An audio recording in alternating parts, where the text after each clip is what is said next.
Well, friends, Judge Tanya Chutkan just made public Special Counsel Jack Smith's mega brief detailing the evidence of Donald Trump's democracy-busting January 6th crimes. And the brief reads like a 165-page opening statement. A really good one. Please take the time to read Jack Smith's brief that was just made public by Judge Tanya Chutkan, because it will convince anyone who has a fact-based view of the world that Donald Trump should never again come within 1,000 miles of the Oval Office. Let's start with the new reporting. This from the New York Times. Headline: Judge unseals new evidence in federal election case against Trump. Judge Tanya Chutkan made public portions of a filing by prosecutors setting out their argument for why the case should go forward despite the Supreme Court's ruling on presidential immunity. And that article begins, in a sprawling legal brief, partly unsealed on Wednesday, the special counsel, Jack Smith, laid out his case for why former President Donald Trump is not immune from prosecution on federal charges of plotting to overturn the 2020 election. The redacted brief, made public by Judge Tanya Chutkan of the Federal District Court in Washington, adds new details to the already extensive public record of how Mr. Trump lost the race, but attempted nonetheless to cling to power. Part of the brief focuses, for example, on a social media post that Mr. Trump sent on the afternoon of the attack on the Capitol on January 6, 2021, telling supporters that Vice President Mike Pence had let them down. Mr. Smith laid out extensive arguments for why that post on Twitter should be considered an unofficial act of a desperate losing candidate, rather than the official act of a president that would be considered immune from prosecution under a landmark Supreme Court ruling this summer. After Mr. Trump's Twitter post focused the enraged mob's attention on harming Mr. Pence, and the Secret Service took the vice president to a secure location, an aide rushed into the dining room off the Oval Office where Mr. Trump was watching television. The aide alerted him to the developing situation in the hope that Mr. Trump would then take action to ensure Mr. Pence's safety.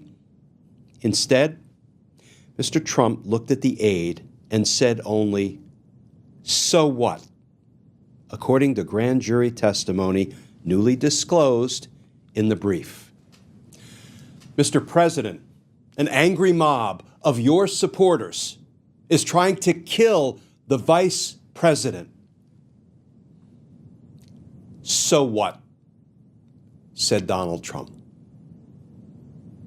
Let that sink in, friends. For today, I just want to read two short passages from Jack Smith's mega brief, this 165-page opening statement. There is so much sharply incriminating evidence revealed in this motion that we'll be talking about it for days and weeks to come.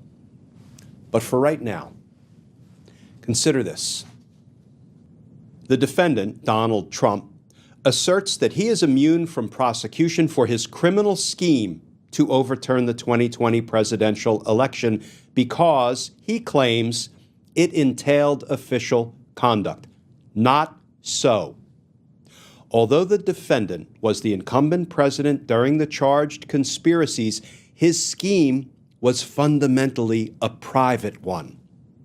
Working with a team of private co-conspirators, the defendant acted as a candidate when he pursued multiple criminal means to disrupt, through fraud and deceit, the government function by which votes are collected and counted, a function in which the defendant, as president, had no official role.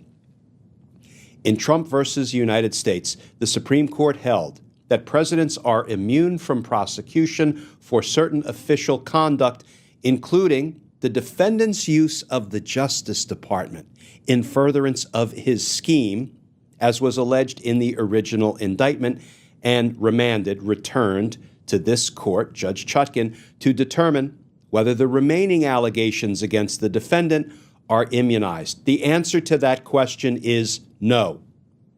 This motion provides a comprehensive account of the defendant's private criminal conduct, sets forth the legal framework created by Trump, the Supreme Court case, for resolving immunity claims, applies that framework to establish that none of the defendant's charged conduct is immunized because it either was unofficial or any presumptive immunity is rebutted, and requests the relief the government seeks, which is, at bottom, this: that the court determine that the defendant must stand trial for his private crimes as would any other citizen.